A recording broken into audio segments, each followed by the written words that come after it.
Hey guys, and welcome to Movie Mumbles, where the mumbles have movies and the movies have mumbles. I'm here with my boy Roy. Say hi, no, Roy. I don't like that. I just stop. Just stop doing that.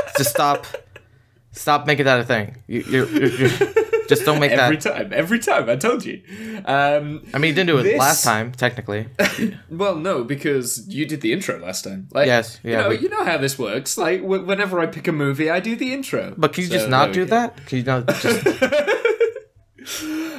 So this week on our very ever late Oscar movie theme, and the last week on the Oscar movie theme, I'm saying week again. It's not a week, but anyway, yeah, the final week. It's our final. It's the final film in our Oscar movie theme. Yep, and I picked Crouching Tiger, Hidden Dragon, which I thought was a fairly ambitious idea to be talking about, because we've not done a foreign film. Yeah, it's we've not really done martial arts. It's our first foreign film. We haven't done any of the... Yeah, it's kind of a wholly original film for us. Yeah, definitely. Yeah, and just a reminder... just so you're aware, we're going to be talking heavily about this film. There are spoilers ahead. Yep. If you haven't seen this 17-year-old film, you should get right on it. Yeah. You definitely you should, especially if you like Chinese theater or Chinese legend and like ancient stuff like that. I think I'm getting ahead of myself. So ready? Yeah, let's start talking about the film and get the timers ready and start. So, Crouching Tiger, Hidden Dragon. It's one of Ang Lee's big films that got him.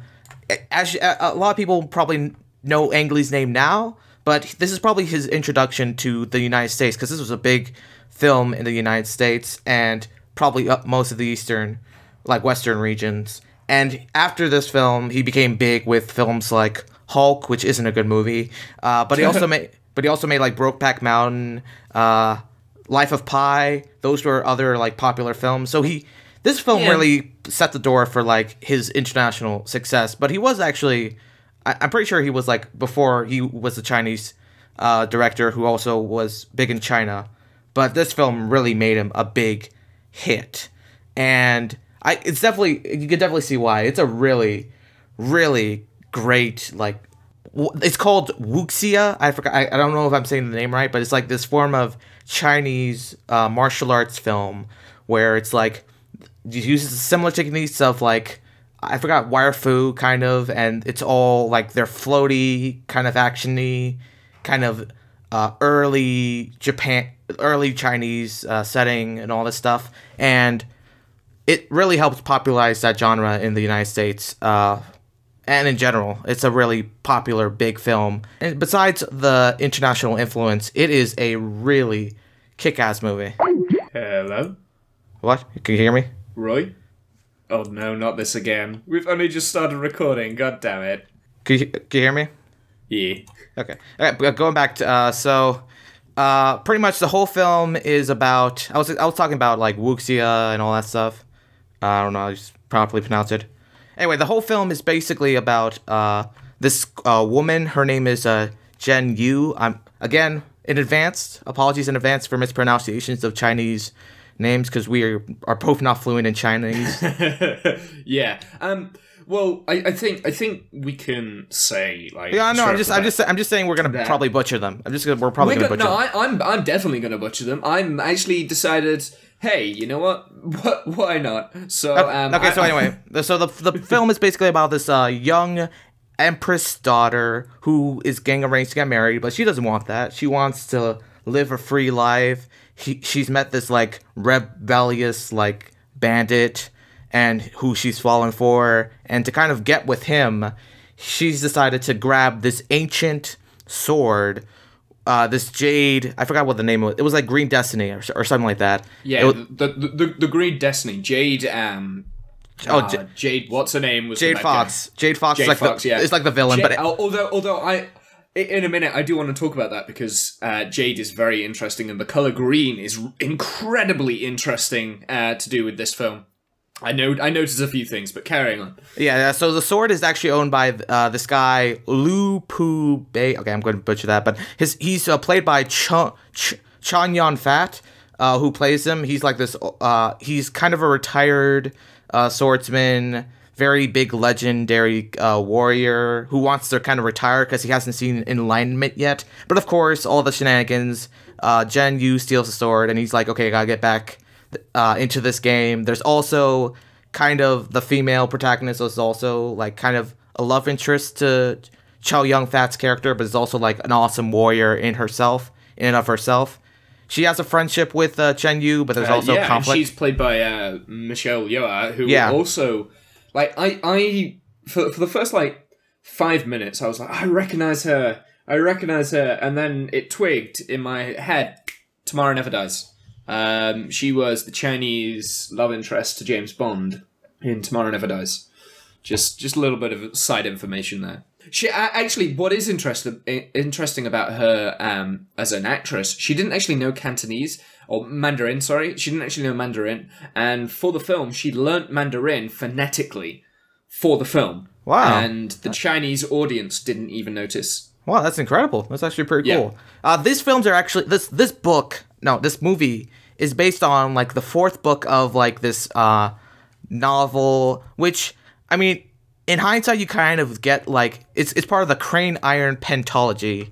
Yeah, but you don't really need to know what happens before, because it kind of self-explains throughout the film. So yeah, there's kind of a feeling like that there's backstory to them that's probably been established in the previous novels, but aside from that, I feel like you don't need to read the books to understand the plot of this movie. Yeah, because you know that Master Li, he's a big... Well, he's like this really cool Zen Buddhist master at fighting. He's the main hero, and it kind of goes with the more Eastern way of thinking that a superhero isn't someone who accidentally stumbles upon powers or has extraordinary powers just out of however way, like by not doing anything. Like, he's got these powers, and it's not really powers, they're just like a metaphor for his hard work and his training and his dedication to this form. Yushu Lin as well, she contrasts that quite well too, especially with when Jen and Yu do like their little sword fight, and you can obviously tell that Yushu never had the training, right? And Jen has all of this access to the stolen manifest, but she hasn't worked as hard. So even though she has such a powerful sword and she can do... Great scene, by the way. Oh, yeah, it is. Like, all the fight scenes in this are amazing. Yeah, despite her having, like, this huge power over this, like, amazing sword, she still can't beat Lien because Lien's put in all of this effort and all this training. And that kind of contrasts with the Chinese way of looking at it. After I finished watching this, I decided to like start looking into like little articles and stuff about like Ang Lee at the time. Okay. And he said that the Chinese audience didn't actually like this film as much as he wanted to. Because the Chinese audience are so used to these films straight away going out all action, like the fight scenes, like the fighting to come in straight away. And yeah, the first scene it takes like 15 minutes. Yeah, until... the first big like fight scene is like not straight in the beginning. You have to take some time to establish the plot, to establish the characters, and I do appreciate that. Yes, and he blamed this on Western culture. Because at the time, big blockbusters would take that a long time until the big finale action. Now, if you look at, like, Civil War, that's probably the most, like, a huge action-packed opening, like, without any saying any words, and, like, all the people running up buildings, or... not running up buildings, blowing up the building at the beginning of Civil War. And, like, it's like all the films that are coming out now, they start with action. So it's kind of ironic that that has happened in the last 17 years. But for Crouching Tiger, Hidden Dragon, I love how it sticks with the roots of Chinese culture, and it's not afraid to stick with that, but it does shift itself. Because I've watched a few, like, Chinese and Hong Kong style films, especially with, and I can't remember his name, the fight choreographer in this. Like, he did the fight choreography in The Matrix, he did the fight choreography in pretty much every Jackie Chan film, which is where I know it from. And that's kind of interesting, because, like, this film, you can argue also with The Matrix, it kind of started this whole trend of, like, kung fu, wire fu, like, films for the early, like, 2000s. For the 2000s, this was, like, a trend to either, like, have, like, these kinds of... It was in America, yes. Yeah, in America, well, they had this trend where they either had... like these kinds of scenes, or they parodied them all the time. Like, I can remember Austin Powers did like a parody of it, and it was kind of stupid, but it kind of just shows the influence. Well, actually, yeah, but that makes sense, because at the time, all this wire work, and again, it's not superpowers. No, in the Chinese culture, it's just kind of how they fight. Kind of, it's just like, well, it's not that, it's a metaphor for the gracefulness that it takes to become one of these Buddhist seeking ideas. And now when I say Buddhist, it's not a religion, and it's not really like a philosophy. It's just kind of like its own self, like it's self-reflection and stuff like that. So you have Master Li, who is searching for enlightenment. That's literally nothing to do with like his religion or his beliefs. That's just him self-centered, like trying to become a more centered person and becoming a better master because of that. And like the two times, like he says that he is brought back from his kind of his meditation. And here we go, major spoilers now. Well, the first one was right at the beginning when he gives up the sword. And he says, you know what, I can't be a master anymore. And he's hinting to Lien that he wants to spend his life with her. And then right at the end, when he dies, instead of reaching true enlightenment and literally saving his life because Jen was so close behind, instead of that, he kind of lets himself die for the chance to be with... He gives himself up. Yeah, he lets himself die because... he wants to create true happiness instead of enlightenment between Len and Master Li. And yeah, I like it's that sort of mentality that I don't think translates very well into Western culture, but I love because it's kind of like a deeper meaning, and it's like looking at yourself and saying, yeah, anyone can do this. I know it's an extreme, but anyone can do this if they spent enough time and dedication to it, but is it really what you want? Huh. Yeah, that is true. That's an interesting thing. Yeah, it's kind of going along with that. It's kind of interesting because throughout the film, like, it's very obvious, like, even from the beginning of, like, the romance between Chung Yun-fat's and Michelle Yeoh's character. Like, even, like, the old master in the beginning is like, you just tell him already, like, you have to, like, just let him know of your feelings and stuff, and, like, it's pretty obvious throughout the film. Yeah, and it takes... And it takes, like, Chow Yun-fat literally dying for, like, that progression. Of course, it's already too late. But yeah, that's very interesting. Speaking of romance, there's one scene speaking of romance, there's one scene I want to talk about. It's kind of takes up the middle chunk of the movie, and it's kind of, like, establishing, it's Jen Yu's past relationship with this, like, rebellious dark cloud, who's, like, this, like, rebel, but he's also, like, a sympathetic character, and they could have done this wrong and just have it be like, oh, why did he fall for this guy, or rushed it to make us feel like, but I think they handled it well. I think they did it so where I think they handled it really well, because like you said, they really could have rushed through that scene, and they could have potentially cut it down to like a few seconds. Yeah because if you think about what happens there is he, like, the Dark Cloud, Low, he breaks into Jen's house and is like, I need you, that sort of thing. And we, at that time, have no idea. Yeah, there was no establishing of him prior to that. Nothing. And then it's a complete, like, flashback for a whole, like, almost half an hour, I think. Yeah, I think so. Yeah, it goes on for a while. But I think it's worth it. And it just develops really, really slowly, like, Jen's love and appreciation. Yeah, and it's obviously... It shows Lo as a good guy, you know? He's not bad, he's just doing this because he has to. Yeah. He's good at what he does, like, he's good at stealing and pillaging and that sort of thing. I even like... He's not a bad guy. I even like that they don't rush the romance either. They could have had it like, he gets in the cave and then they start falling for each other. But even then, like, her first instinct is to bash him on the head with a rock and try to get out of there. And so...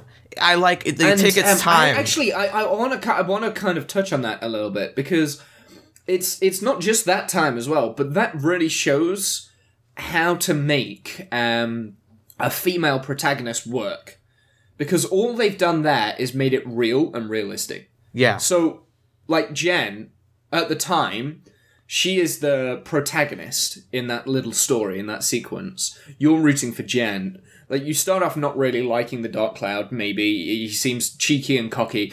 Although, you do go in with the knowledge that they end up together. Yeah. So you know that that's going to happen. But constantly throughout, Jen fights that off. And it takes her, like, passing out in the desert on her own and almost dying, effectively, for her to say, you know what, I do need help to live. And, like, kind of stop. And then... the respect that Lo has for Jen, it's so nice to see. Like, I don't want to go all feminist, but like it's nice to see a female character who needs help but isn't like kind of ditzy and boring. I mean, you look at Luke Skywalker, he literally goes through all 3 of those films taking help from everyone. He literally is helped by everyone all the time, and he's a great protagonist. So that is why I felt for Jen, because, like, she doesn't just feel like a female protagonist. She generally just feels like a protagonist in that scene. Yeah. And it's the same with Lien as well, because she, like, has these... She is fierce and incredibly... They could have played off her character as just a simple love interest, but they added more to her character. They add more depth to these female roles. And then when we go back to Jade Fox, again, like the villain in this, effectively, again, another female. And and it's also interesting because like it's kind of playing with like the gender roles of the time. Like it makes you believe that she was not accepted because of course only males could be like these big, I forgot what they were called, like Wu Dai warriors or something like that.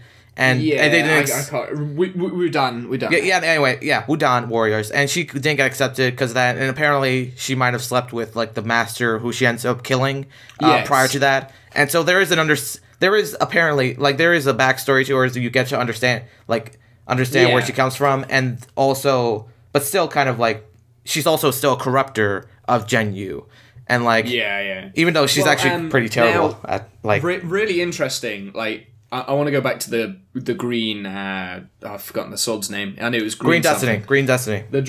Going back to the Green Destiny point and Jade Fox.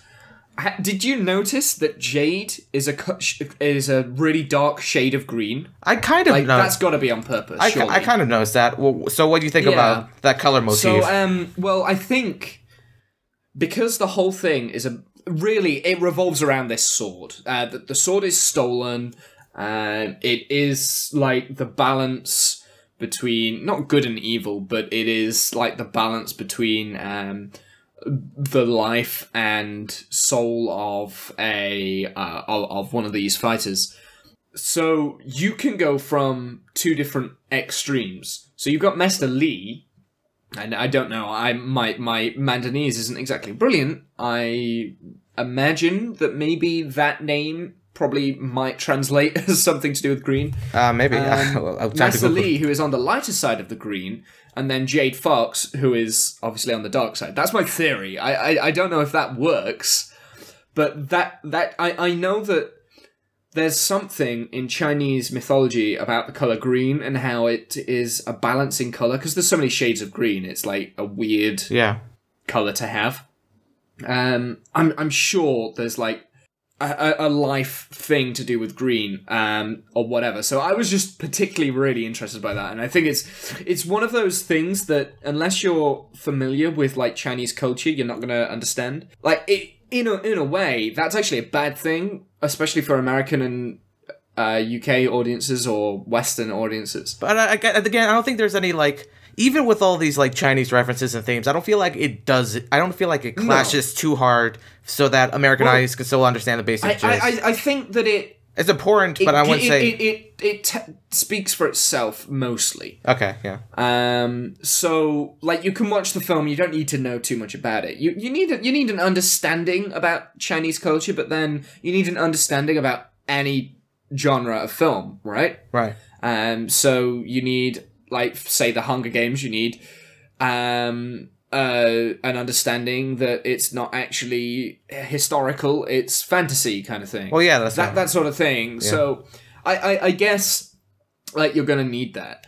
But with this in particular, what I think what I liked the most was the fact that it combined the love story, the warrior aspect, the Chinese culture, and like all different types of ideals and genres so well. And like it kind of like it meshes them together, and you don't really notice that they're meshed.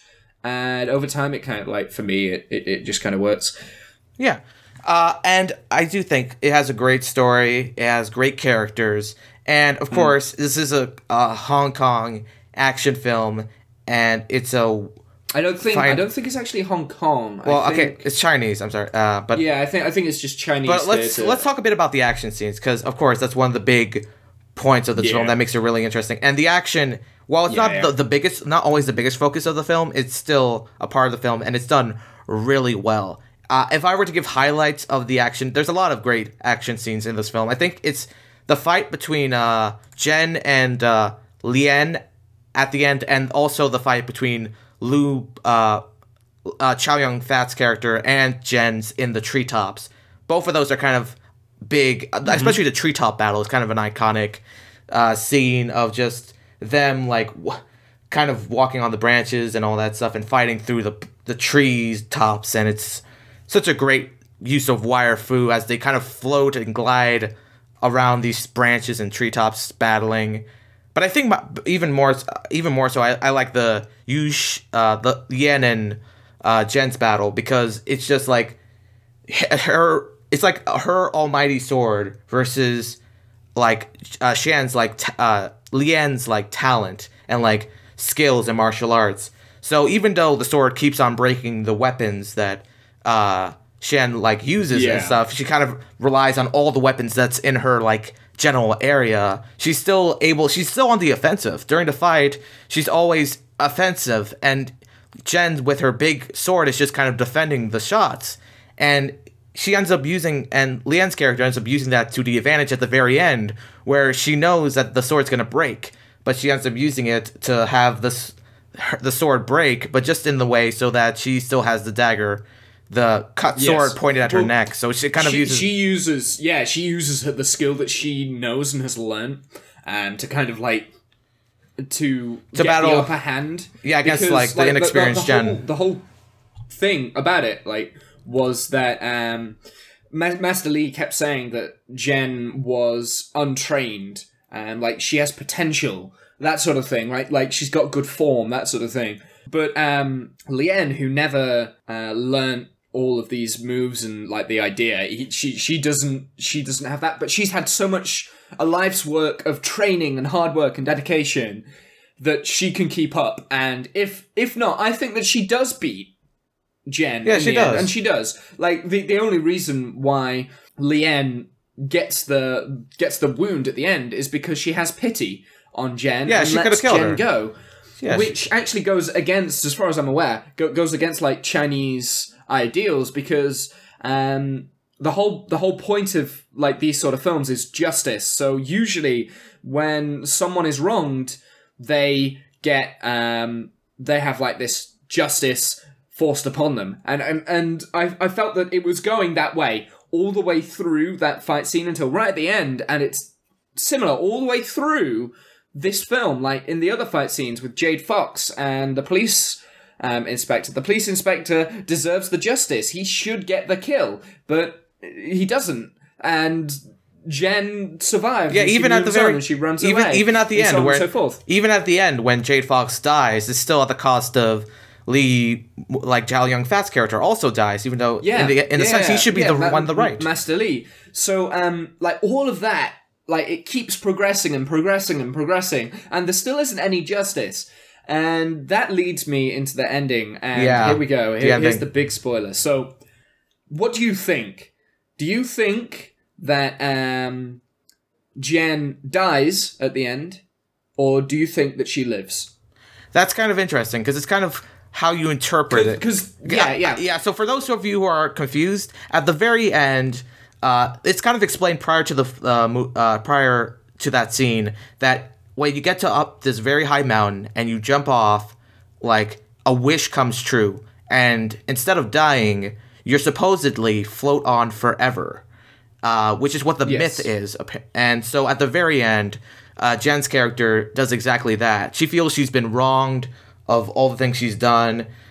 Lee dies, but she gets a happy ending, so she feels wronged and decides to do just that. Gets off the cliff and gets off the mountain and just kind of floats. The timer runs out, but I'm still talking. So she kind of floats through the air. And for me, it's kind of interesting. Like, I didn't expect it to go down this kind of dark ending with Master Lee dying and all that stuff.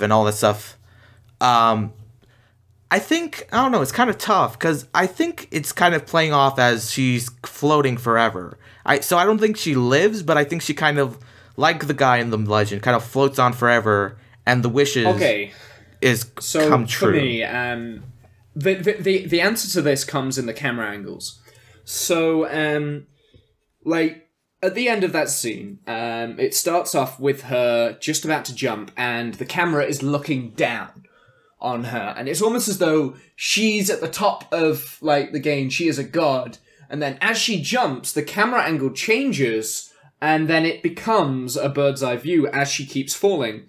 So you get that underview of her, like, closing her eyes. She opens up her arms, and then it flips over, and then she falls, and then she disappears. So for me, I think she dies. I think it's plain and simple. It goes with how I see Chinese kind of theatre. Like, most of the anti-heroes, they will die at the end of most of the films. Like, that's kind of how their culture works. Like, it's about the justice. She's done a lot of selfish things all the way through the film, and the one final selfless act is to throw herself off this mountain so that her parents aren't shamed, so that all of these different things, like, work out. Like, the only thing for her, I know she's got refuge up in the mountains, but, like, the only thing for her to do honorably is to kill herself. That's interesting. So she does that, and I think that shows you in the camera angle, where you go down from watching her from above,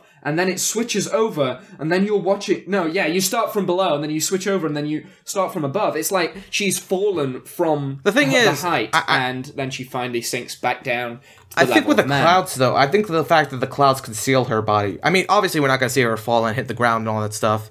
Well, but I feel like the idea of the legend was that you're supposed to float away. Yeah. And there's only one person that had ever done that. Now, I believe... the way I interpreted that was that this other person had spent their life mastering and working on certain forms, and the only reason why they could float away was because of their dedication. Now, Jen, as talented as she was from pure, like, talent, she hasn't had that dedication. So that's another reason why I feel that because she's kind of, like, glides off, doesn't she? Yeah. And it's not like the rest of the wire work when she's jumping and stuff and running on air. She glides down very slowly, but she's still falling. So for me, I think the reason why you don't see her, it's a metaphor. Everything's a metaphor. The whole point in this is that we have to assume. But I think she hits the ground, she then dies, because she didn't have that training. If this had happened later on in her career, if she was Master Lee's age, after she had fine-honed all of her skills and she was just ready for enlightenment, I reckon she would fly away. But she hasn't, because she's young and she hasn't had that work. And that is why... Also, she didn't do the wish. It was Lo who made the wish. Like in the original tale, it's supposed to be it was the man who jumped off. Before he jumped, he made a wish, and then he jumped, and then that wish came true, so he flew away. Well, Jen never actually made a wish, as far as we're aware. Like, she never spoke it out. So that's another reason why I think that she didn't make it. Because, yeah. So, from all the points of view of looking at it from, like, Chinese theatre and Chinese culture, yeah, she's dead. But, like, that was why I was interested in what you thought, because, like, Western kind of way of looking at it is the hopeful, oh, yeah, maybe she did make it, that kind of thing. And looking at it from a Westerner's point of view, yeah, maybe it's a metaphor to say, yeah, she floated away and she's living on. But that, for me, that doesn't sit with Chinese theatre. Anyway. But yeah, you raise a good point. I think that's interesting. I like, the ending is weird, but I think it plays off, it's well directed, it's very well done. I love the ending. I love it because I can think about it and talk about it for so long. But anyway, that was Crouching Tiger, Hidden Dragon. Overall, it's a great action film, but it's also got great plot, great characters. With a great romance. Yeah, characters. It's character exploration in this. It's expertly directed by Ang Lee. This is a great film. I've seen some of Ang Lee's work, and for the most part, he's a very talented director. He's had some mishaps, but this is definitely... We're minusing on Hulk. Yeah, Hulk doesn't count. Let's minus on Hulk, though. But this is a very well-directed movie, just great movie. And for that, we are done with Oscar movies. So it's time for us to go on to the next theme, which we'll be announcing right now.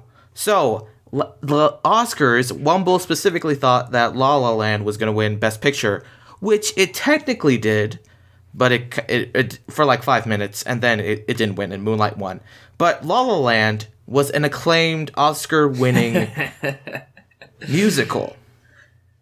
And me and Womble are actually big fans of, like, musical films and the like, so for the next theme, we're going to be doing musicals from the 2000s. Yeah, we also want to make sure that we're changing up the formula a little bit. So, in the past, it's gone Roy me. Yeah, we're switching it up. Now, Wombles. We're switching it up. So it's my turn again. Yeah. It's your turn again. But first, let me just explain the rules for this. So, pretty much, it's musicals, but it's musicals from the 2000s. So, the year 2000 to 2009. Actually, Crouching Tiger is also from 2000, so that's actually kind of funny. Yeah, it is. So there's the link, and I was going to do that, but you kind of stole my thunder. Oh, so. I'm sorry, man. Also, the rule is no animation. That's also a rule for this musical themed.